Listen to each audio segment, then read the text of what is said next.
When we think about our digital world, our minds usually jump to silicon chips, processors, that kind of thing. But what if I told you its true origins are way older? What if the software that runs pretty much everything in our lives was actually written in the 19th century?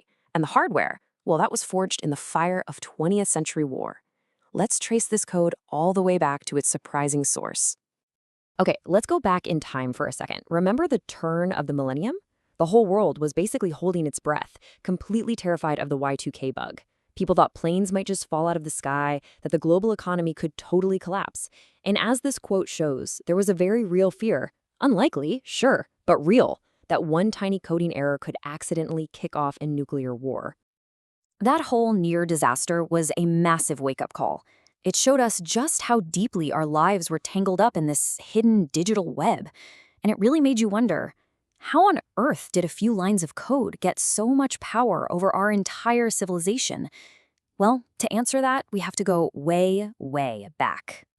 So, the Y2K bug, it was actually terrifyingly simple. It was just a memory-saving shortcut from back in the day, where programmers wrote 1965 as just 65. The big fear was that when the clock rolled over to 2000, computers would read 00 as 1900, sending everything into chaos. Now, luckily, the disaster was mostly averted, but the panic itself was like a huge flash of lightning in the dark, suddenly showing everyone this invisible digital system that was now running our entire world. But here's the thing. The logic behind this new digital system, it wasn't new at all. It wasn't invented alongside computers. Nope, it was the product of a much older machine, 19th century capitalism. The core ideas of our digital world were actually born from the demands of the Industrial Revolution. See, for modern capitalism to even work, it needed a totally new way of looking at the world. It had to take really complex things like craftsmanship or value or even human labor and break them down into simple, interchangeable, calculable units. And that required three key things: abstraction, standardization, and mechanization. For a perfect example, just look at the Jacquard loom from way back in 1804. It used these wooden punch cards to automatically weave super intricate patterns. It basically turned a physical craft into a set of instructions that could be repeated over and over. A pattern became a code. Sound familiar? It should. It's the exact same logic modern software uses to turn a process into an algorithm. And, this isn't just us looking back and connecting the dots. Ada Lovelace, who was a total pioneer of programming, saw this same connection back in the 1840s. She was describing Charles Babbage's theoretical analytical engine, and she got it. She understood that the whole point of the machine was to manipulate abstract symbols, a universal idea that went way beyond just crunching numbers. You see this logic of abstraction absolutely everywhere. I mean, just think about money. It started as physical stuff with its own value, like gold. Then it became paper that represented that gold.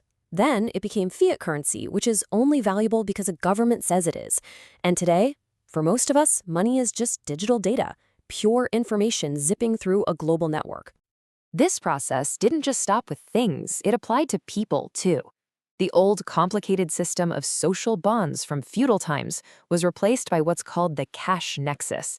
Basically, human relationships and work got more and more defined by how much they were worth in money. People and what they did, they became abstract, quantifiable data points in a giant economic machine. Think about Adam Smith's concept of the invisible hand, right? He's describing this huge, self-regulating market that just works on its own, almost like a machine. And what's really wild is that this idea popped up at the exact same time James Watt was perfecting the steam engine with his centrifugal governor, one of the first real self-regulating feedback loops. You've got a social algorithm and a mechanical one, born at the same time. So, if 19th century capitalism designed the software, the whole logic of this abstract, programmable world, then who built the hardware? Well, that's where the immense pressure of 20th century warfare comes in. World War II and the Cold War created problems that were so complicated and so urgent that they basically forced the theoretical computer to become a real physical thing. I mean, the demands were just staggering. Cracking the German Enigma code, which Alan Turing was so central to at Bletchley Park, meant you had to test millions upon millions of possibilities.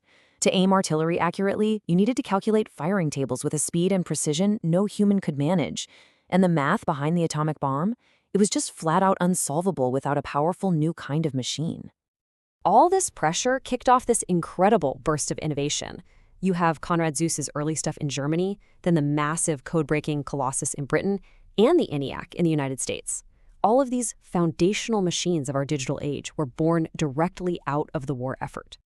After the war, something really interesting shifted. It wasn't just about building faster calculators anymore. A whole new philosophy started to emerge, one that saw everything, not just numbers, but everything as a programmable system made of information.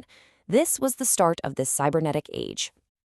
A huge piece of this puzzle was Claude Shannon's information theory. His idea was totally revolutionary. He basically said, let's separate the content of a message, its meaning, from the technical problem of just sending it. All of a sudden, information could be treated as a pure mathematical thing, measured in bits and bytes, completely separate from what it actually meant. And building right on top of that, you get Norbert Wiener, who developed cybernetics. This was this grand unifying theory that said all self-regulating systems, whether it's a steam engine's governor or a person maintaining their body temperature, they all work on the same principles of information and feedback. And this was a profound change in how we saw the world. The economy, that could be modeled as a system of inputs and outputs. The human brain, that could be seen as a kind of logical network. Even genetics got a reboot, with Erwin Schrödinger talking about inherited traits as a code script, a biological program we now know as DNA. And this new way of thinking inevitably led to some really deep, fundamental questions about ourselves. Alan Turing really crystallized this challenge with his famous test. The question it asks is simple, but absolutely devastating. If a machine can act so human that we can't tell it apart from a real person, what makes our own intelligence so special? What does it even mean to be human anymore? So, this whole historical journey brings us right back here to the present. We're living in a world that was built on this code, shaped by this long history. And understanding that legacy is absolutely crucial if we want to understand the digital lives we're all leading today. This brings us to the core insight, and it's captured perfectly by the philosopher Gilles Deleuze. Technology is never neutral. The technical machines we build are always products of a social machine that was already there. The ideas, the values, the economic forces that decide what gets built and why. Which leaves us with one final big thought to chew on. The digital tools we use every single day, they feel so new and empowering. But are we really the ones in control, writing our own future? Or are we just executing a much, much older set of instructions? A program that was written over a century ago in the language of capital, abstraction, and control. Something to think about.